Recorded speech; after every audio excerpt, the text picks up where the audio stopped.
tetapi dalam menjalani perkara itu punya kemerdekaan tentang pilihan apa yang dia kenakan tentang pakaiannya. Dan tadi sempat ada upaya paksa dari penyidik Polda Metro Jaya untuk mengenakan rompi tahanan. Jadi ini adalah sesuatu yang melanggar. Assalamualaikum warahmatullahi wabarakatuh. Waalaikumsalam. Kami perlu update apa yang terjadi sejak semalam hingga pagi tadi di tahanan titipan Polda Metro Jaya, dan akhirnya jelang tahap 2 pelimpahan tersangka barang bukti dan juga berkas perkara terhadap klien kami Roy Suryo di Kejaksaan Negeri Jakarta Selatan. Perlu kami tegaskan ulang kepada aparat penegak hukum, khususnya institusi kepolisian, bahwa dalam proses tahap 2 tidak ada satupun pasal di dalam KUHP, baik yang lama maupun yang baru, yang mewajibkan dalam tahap 2 itu ada tindakan penahanan.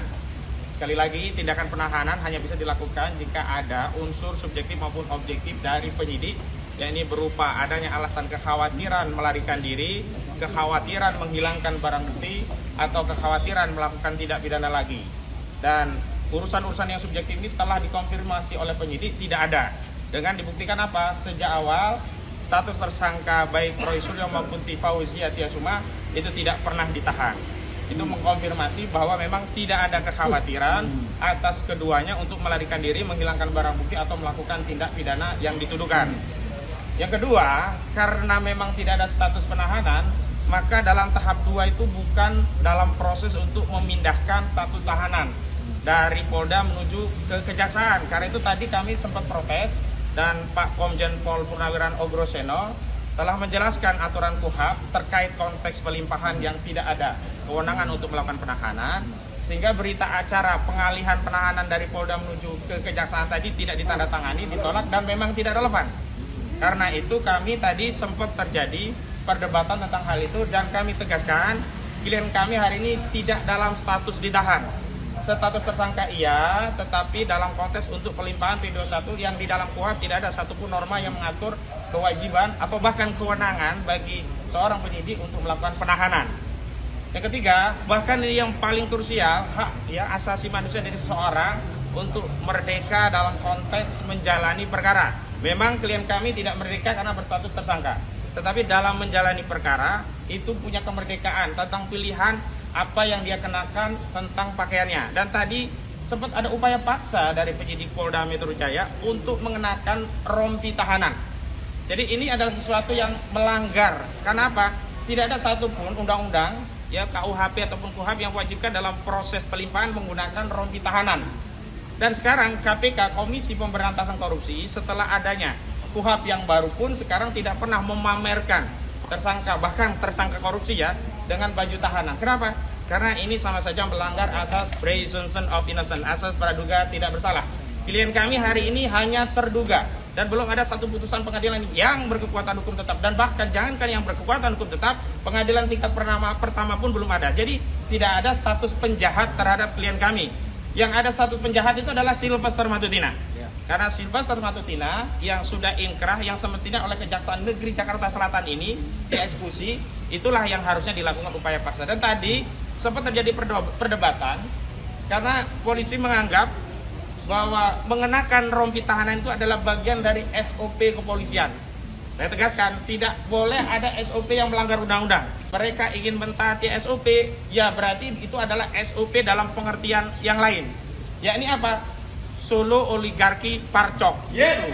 Itu yang kemudian saya kutip dari Pak Ogroseno. Kalau begitu memaksakan diri dengan melakukan penyematan rompi tahanan yang pada dasar KUHP-nya tidak ada dasarnya, berarti ini adalah kehendak dari Solo oligarki dan parcok. Dan saya sedih sekali, sangat sedih dan prihatin kalau aparat penegak hukum kita sekelas Polda Metro Jaya justru tunduk pada Solo oligarki dan parcok.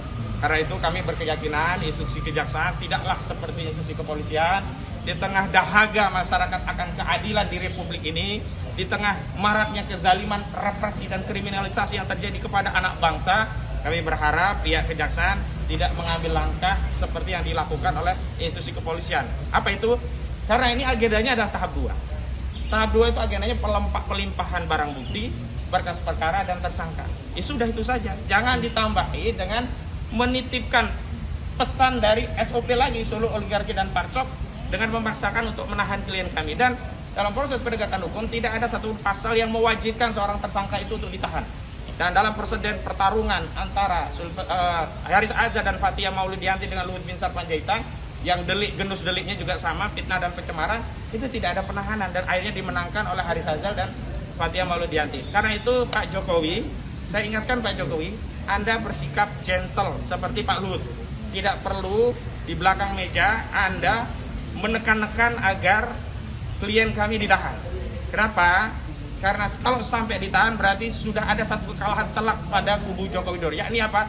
Saudara Joko Widodo tidak memiliki sikap negarawan, tidak bisa dijadikan sebagai bapak bangsa, tidak bisa dijadikan panutan, apalagi kalau dia akan dijadikan teladan untuk keliling Indonesia dalam rangka memasarkan Partai Solidaritas Indonesia. Lalu apa yang mau kita harapkan dari sebuah partai jika teladannya justru tidak punya sikap negarawan, tidak bisa menjadi bapak bangsa yang ngemong seluruh anak bangsa meskipun punya pandangan berbeda. Jadi saya harapkan sebagai seorang yang bersikap negarawan itu menganggap semua anak bangsa itu anaknya. Kalaupun ada yang nakal tetap saja itu anak kita, bukan musuh kita. Tapi hari ini saudara Joko Widodo telah mengumumkan bahwa yang berbeda dengannya dianggap musuh, bahwa yang berbeda dengannya itu harus dikriminalisasi, dipersekusi, bahkan hari ini direpresi dengan status tahanan.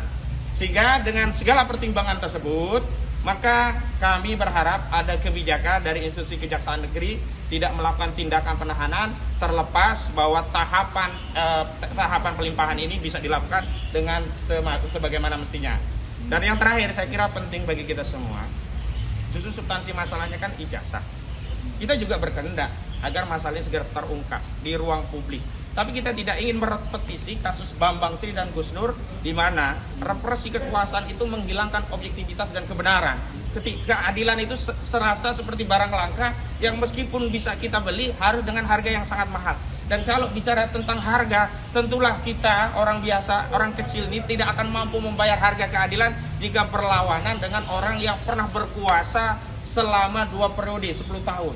Nah itu tinggal kami ketuk nurani rakyat untuk membersamai klien kami. Dan kami tadi juga sudah mengedarkan, sudah ada 50 dukungan berupa jaminan dalam rangka jaga-jaga ya, penangguhan penahanan. Dan mohon nanti yang lainnya kalau ada yang bisa memberikan jaminan ikut terlibat. Sekali lagi, rencana penangguhan kami baru opsional, karena kami juga akan menunggu sikap dari Kejaksaan Negeri. Tentu kami berharap permohonan itu tidak perlu kami sampaikan dengan kebijakan dari Kejaksaan Negeri tidak melakukan ijazah palsu kepada Presiden ke-7 RI Joko Widodo. Menurut Refli Harun, surat pengajuan penangguhan penahanan ini sudah disiapkan dan tinggal disampaikan kepada pihak Kejaksaan Negeri Jakarta Selatan. Menurut Refli Harun, Roy Suryo dan Dr. Tifa tidak akan melarikan diri dan akan mengikuti seluruh jalannya proses hukum perkara secara kooperatif.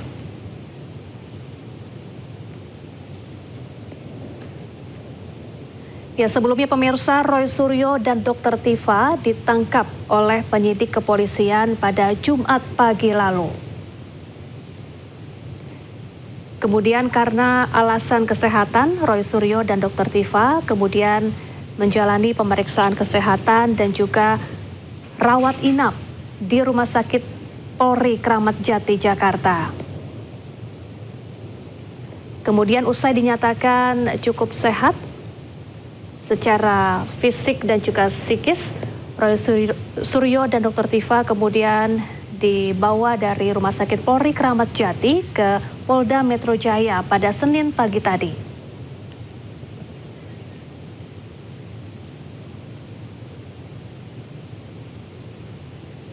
Dan selanjutnya Roy Suryo dan Dr. Tifa dibawa ke Kejaksaan Negeri Jakarta Selatan.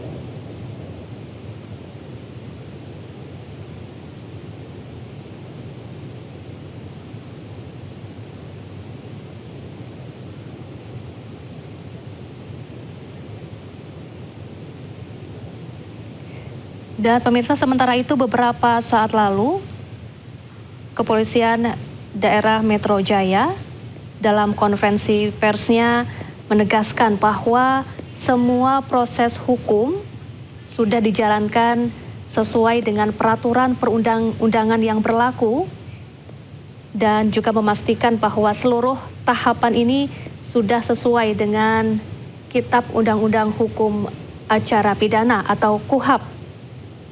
Polisi juga memastikan bahwa tidak ada intervensi dan tidak ada yang menghambat proses hukum di kepolisian.